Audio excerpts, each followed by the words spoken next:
Hello, and welcome back to another episode of Tribble SimplePlanes 2 Workshop.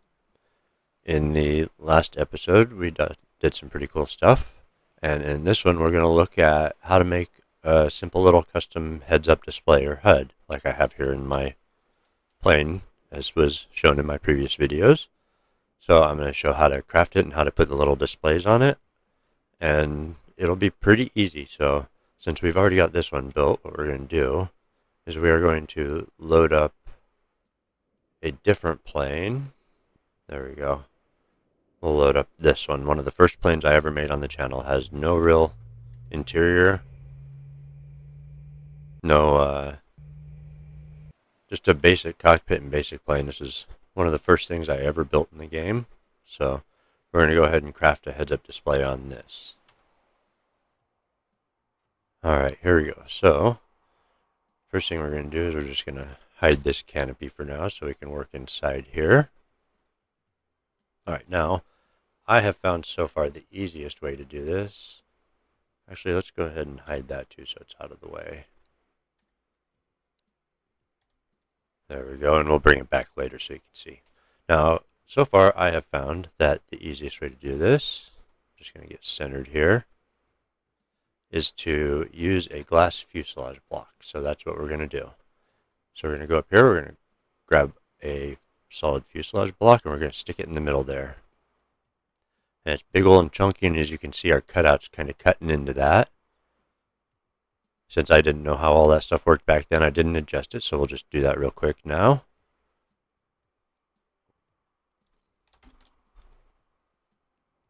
And to do that, if you did not see previously, what we do is we just go in here to part targeting, and we can do custom, and we just add the parts that we want it to work on. And that way it'll ignore everything else. There we go. Now, back to where we were. Alright, so we got a big old chunky block here. So, first thing we're going to want to do is we're going to want to make it smaller. Now you can go as thin as you want. I like 0.01 is a pretty decent thinness. And then you're going to have to adjust the front and the back width down. So, I'm just going to kind of pick a completely arbitrary number just to get it down in size a bit so we can see it. Alright, now we got a big old disc right in front of us, right? Doesn't look like much of a heads-up display, but that's okay because we are going to shape it here. So what I like to use is the trapezium works quite well for getting a decent shape on it. So if we go 70, now obviously you can shape this however you want to your heart's content. Make it as big as small, or as big as you want, or as small as you want. One thing to keep in mind is if you are going to angle it at all, that any labels you put on it are going to be angled also. Sorry. So we'll do a bit of an angle and see how it looks. If it's a problem, we can unangle it some. Not too bad. Alright, so then we're going to open the properties here and we're going to set it to glass. And there we go. Now we've got some glass here. And another thing I want to do is I want to adjust the corners because I don't want them quite so round. So let's get those kind of sharpened off a bit. Let's just make this simple. We'll go 0.01. And that way I can just type it in here. 0.01. There we go.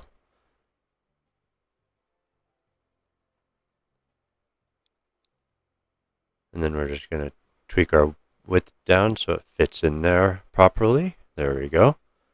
And another thing you can do while we're here, let's see.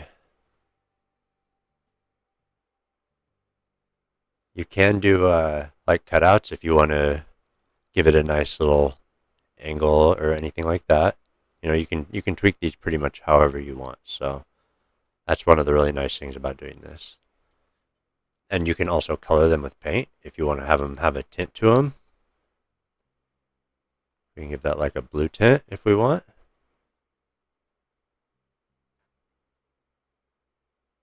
Alright, anyways, we're going to go ahead and look at this here. Alright, so we got this next. Now we want to get some labels on it, right? So that sounds kind of annoying. Let's fix that real quick. There we go. Now we can see. Alright. And that is another thing you can keep in mind if you're painting these. You can do a custom paint and go into the material properties here. And you can make them brighter, darker, metallic, matte, gloss, flat. So if you do semi-gloss, they've got a bit of a reflection on it.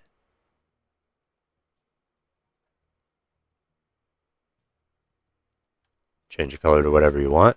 Anyways, pretty easy to kind of set up how you want. Next, what we're going to want to do for our labels is we're going to go to interior and we're going to do text labels. And we're going to just stick that right there on our heads-up display. It is mighty big, but we can shrink the font size down where we want it. And then we can also shrink the width and height of the box down. And then we can move it where we want it. You just have to keep in mind that if you move it down and you're on an angle, it's going to want to kind of move individually. So you'll have to kind of drag it if you want it on there. So we'll set that there. Let's get this a little bit better color to see through so it's not in our way. There we go.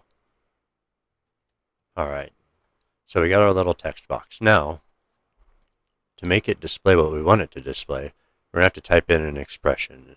And I'm not going to be able to give you all of them here because you can pretty much display whatever you want on here if it's in the game. But I'll give you some of the common ones. And then if you have a question and you can't figure it out by searching online, just ask me down in the comments and I'll see if I can reply with the expression you'd use to display it. So a couple of the ones I like to use are the true airspeed and the indicated airspeed. And the reason I like to use those is your true airspeed is just going to be the speed your plane is traveling, but the indicated airspeed is going to take into account your altitude, because the higher you go, the thinner the air is, and it's going to provide less lift on your wings. So you're going to have to go a faster speed to, accommodate for that. So having a quick display with your both airspeeds will let you know, maybe you're going a bit slow if you're at high altitude and you want to speed up so you don't stall out. It can be quite useful as a quick reference. So what I'm going to put up here in this corner, that's just going to be our little display for what it says before, and then we're going to put our expression in. And that's just going to be our true airspeed. Now the expression you put in is going to be different depending on what unit you want it displayed in. So if you want it displayed in kilometers per hour, you go TAS times 3.6, and then a semicolon, and then F0. And what that F0 is that's just telling it how many decimals to display.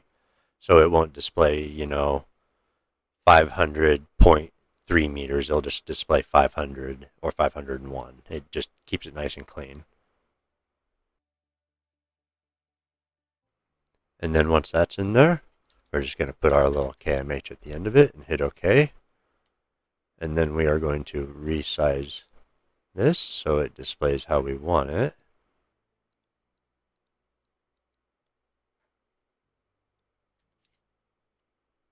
And then with these, you can also color them. So let's get a color we're not going to use. I don't know. We'll get a nice bright green for this one. And then you just paint your text green. All right, so there's your kilometers an hour. Now, if you wanted to do a different unit, for miles per hour, it would be 2.237. And then you do, your miles per hour. So you can do that. And then if you wanted to do it in nautical, you could do it in knots, which would be 1.94384. No, I don't have these memorized. I have them written down on the side because my memory's not that great. And then you can measure it in knots if you want. You could put all of them on your display if you want. All right, and then if we want to create, let's say we want to create another one, right? We can just hold get into our move tool, hold shift and right click and drag it up and it'll make a copy. So let's say we want it to display our indicated airspeed as well. So that's the exact same thing. It's just IAS instead of TAS. And then let's say we want another one. We shift right click, drag that up. And let's say we want our altitude. So we'll go alt, and then for our altitude, we'll just type it. Altitude,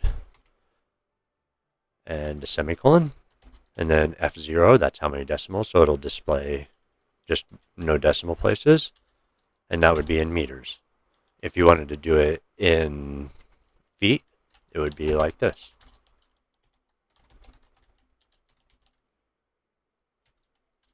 By default, the game's in meters, so to convert it to feet, we have to multiply it. So 28, so it'd be multiplied by 3.28084. Then our semicolon, F0, close our bracket, and feet.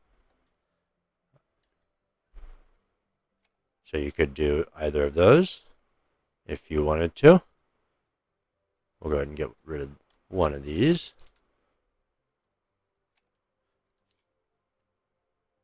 And right now that's just displaying that because we're in the builder and there isn't an actual altitude that we're at. So we'll put that one, actually let's put that one down here. Clean this up a little bit. And if you want them on the same kind of plane, you can copy these numbers over between the two for your height and your depth, but we're not going to worry about that for right now. So another one that is very common that I like to use is G-forces. So we'll just switch to our move tool, copy another one of these, and we'll put this one over here as well. And to measure the G-force, we're going to go into our expression. And for this one, we're going to start with the smooth expression because otherwise it's going to flicker very fast because your G's are constantly changing as your aircraft shifts in the air. So what this is going to do is it's going to smooth it down so it's not just constantly jumping around between a bunch of numbers. Then we're going to have a bracket and then G-force.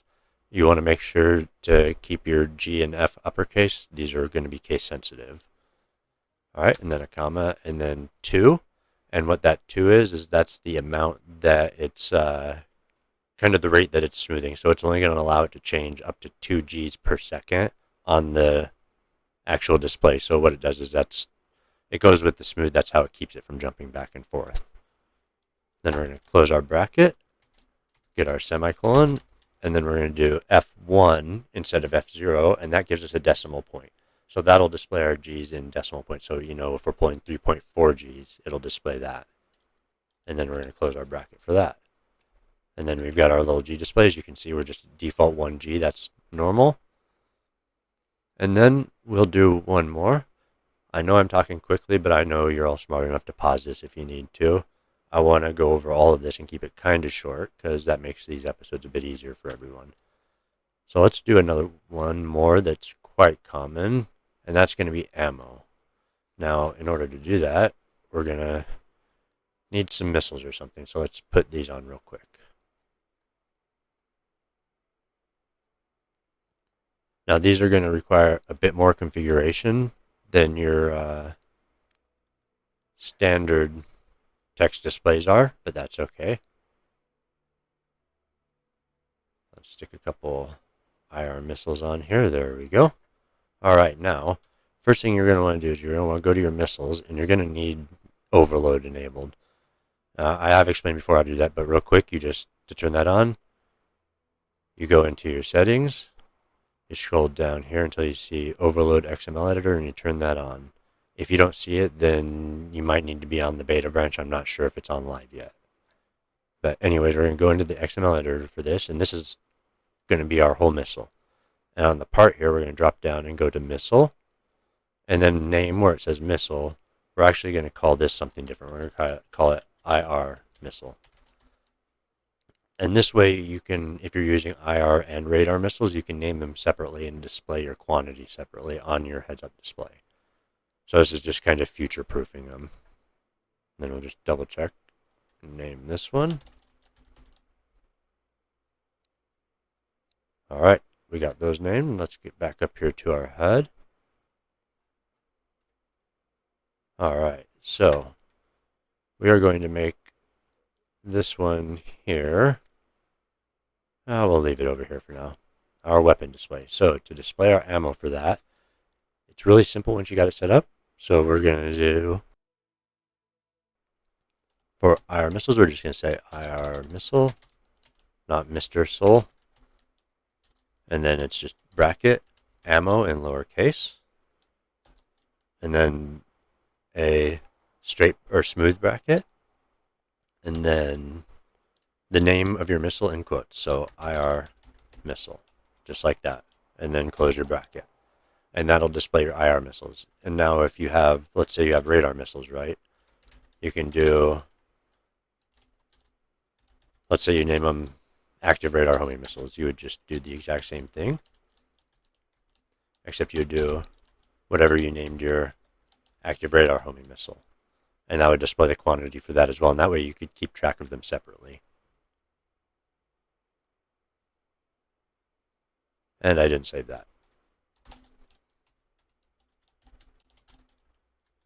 So you get to see me type it again.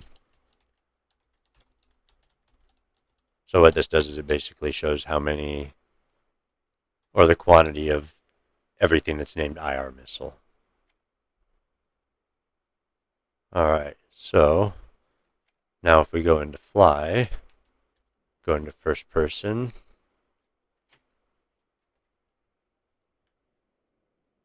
we will unpause that. Alright, there you go. As you see, we've got 2 IR missiles on our heads-up display. And then we're traveling at 0 knots, 1 G at 7 meters above sea level.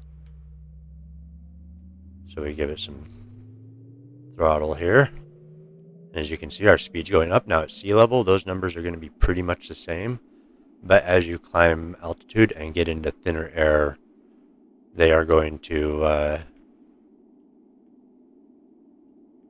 start to drift apart a bit. Sorry. I built this plane before I knew how the game worked very well, so it's obviously struggling a little, but that's okay. So as you can see, I'm climbing here, and the indicated airspeed is lower than the true airspeed, and that's because we're in thinner air, so the air traveling over our wings is providing less lift. So there's your aircraft physics lesson 101. And as you can see, since we're pushing down, we're getting less than 1 G. If I go into a pull, it goes up, and we're cranking some good Gs now. 8, 9 Gs almost.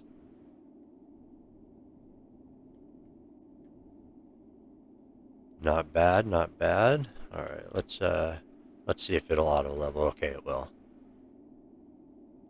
Let's just get a basic plane in here.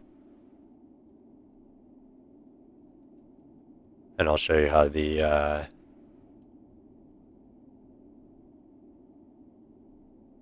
thingamajig works. The counter. There we go. We got a meteor up here. Yep, this plane is, you know, it's funny, my new test plane, my stealth plane is so much more stable than this, and it is such like a complicated airframe. So as you can see, we're reading our altitude as well, and you can color those, you can resize them, change them however you want. You can tint your heads-up display whatever color you want. How far away? Oh. I might want to actually target him. And fire, and now you see we got 1, and Fox 2, and that's 2. We are now at 0.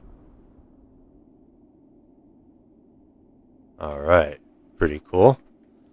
And then I'll show you one more neat little thing you can do.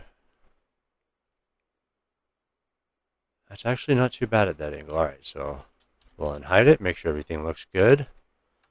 Alright, so give me one moment here, and I'll show you, instead of just building it, since we already understand how all this works now, right?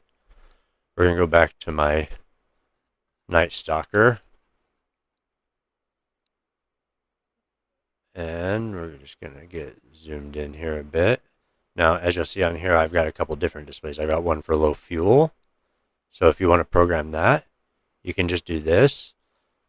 So that's the other one. Okay, we'll look at that one also. It's not displaying it now because they're overlapping, but I have a stall warning also.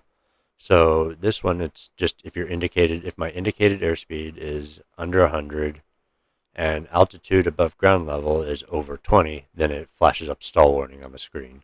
So essentially the altitude above ground level makes it so it can't turn on when I'm on the ground.